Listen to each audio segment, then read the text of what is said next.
Assalomu alaykum. Haval H6 restyling variant. O'zini pultidan yana bitta bosganda yopiladi.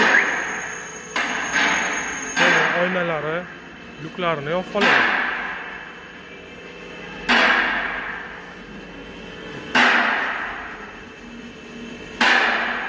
Lyuklarni ham yopdi. Mana yopadigan knopkani 3 marta bosganda mashina zad bo'ladi.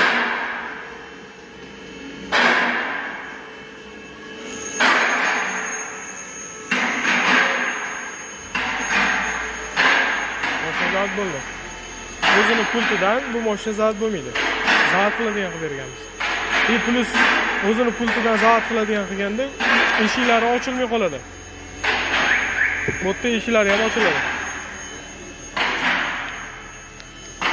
Judayam sportivniy, agressivniy mashina.